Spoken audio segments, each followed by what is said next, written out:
What's going on, guys? Thanks for stopping by. Hope everyone's having a great day. This is Josh here, as always, of Vault Hunters Union, and I am here to bring you an unboxing video of my new monitor.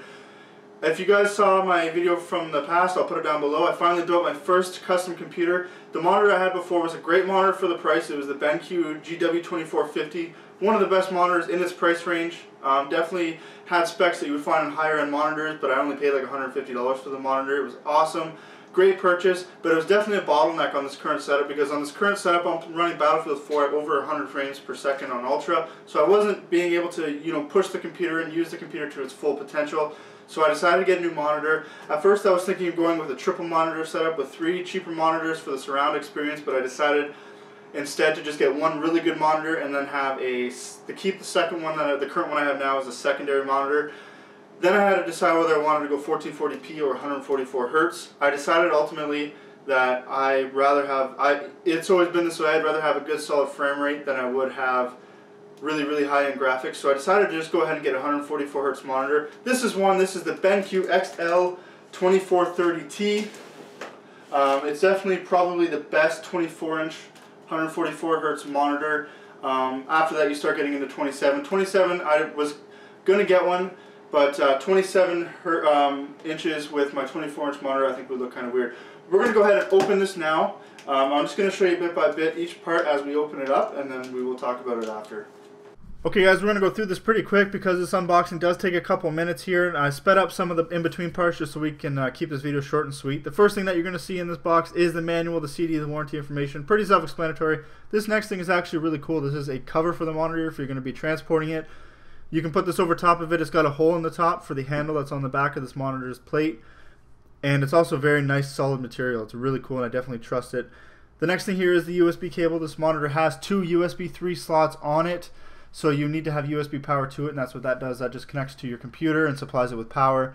This is the standard power cable that's pretty standard amongst monitors. The next thing here we're looking at is the S switch. If you don't know what that is pretty unique to BenQ. This is just a little plate here that has 5 buttons on it. It allows you to navigate the menus on the monitor without having to wrestle with the buttons on the monitor themselves. It also has 3 buttons there, 1, 2, and 3, that you can save 3 profiles on to quickly transition between profiles there if you have a couple that you like. This is the back plate on the monitor there. You can see the handle.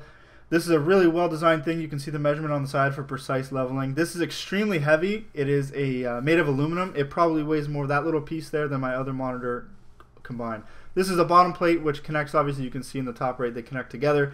This is made of plastic, but it has a metal bottom to it. It's kind of weird that the bottom is made of plastic and the top is made of metal. You would think that they both would be, but it is what it is. So this is the monitor here. I just took the styrofoam off. Everything you guys are seeing right now, I am also seeing for the first time. I never took anything out to actually look at it before I recorded the video or anything like that, so this is all the first time. You can see we're about to wrestle with this DVI cable. The thing you'll notice with this monitor is that it actually comes with the dual link DVI cable already connected to the back of the monitor.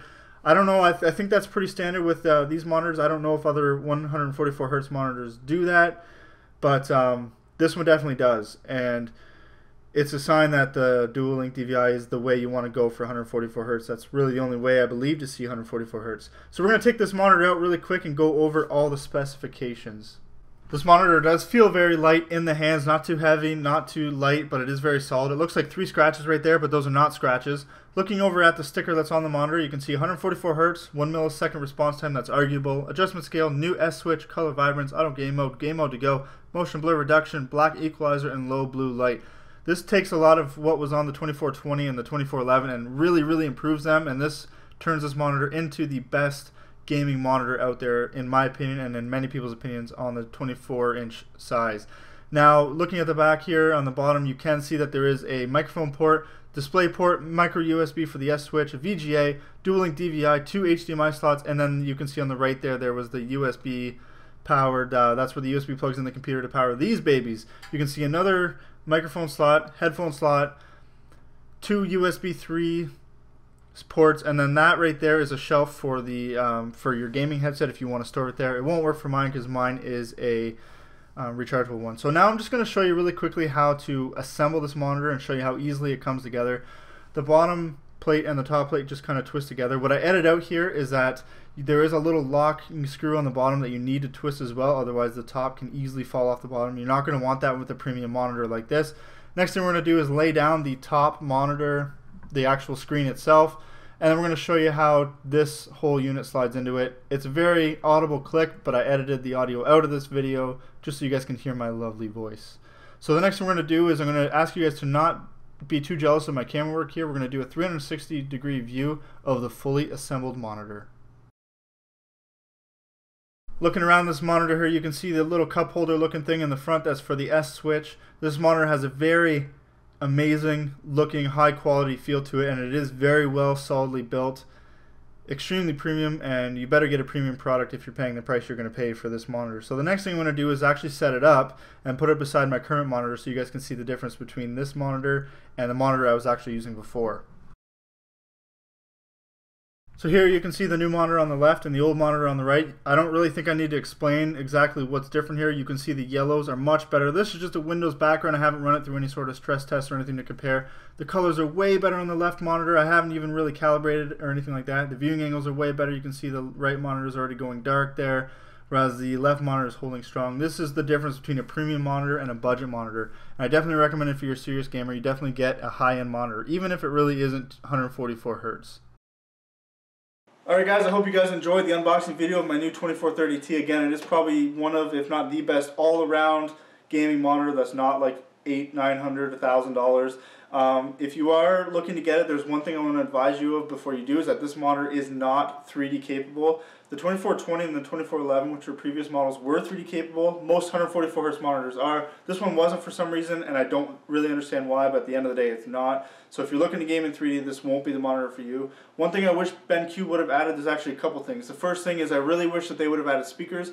My GW, my cheap $150 BenQ monitor, did have speakers. It's becoming more common. I don't actually own a set of speakers, so I use my headphones if I want sound, or I would rely on my GW built-in speakers on my other monitor. This one doesn't have speakers now, so I'm going to be gaming on this monitor with sound coming out of this one. I did it a little bit since the other parts of this video earlier, and it's kind of disorienting, it's kind of weird, but it is what it is. Hopefully I'll get some speakers pretty soon. One thing I wish BenQ would have done, with this being a high-end monitor with gamers, a lot of gamers are OCD about cable management. They should have added some sort of slot down the back there, because a lot of cables come out of different, like they kind of come down if you have multiple cables down like that. I think they kind of should have added something that allows you to kind of come down and down the center pillar there and out to the back of your desk, kind of to help with cable management there. But that's just my opinion. I hope you guys enjoyed. Please leave a like rating down below and subscribe if you're new to the channel, and let me know what you think. Have a great day, guys. Peace.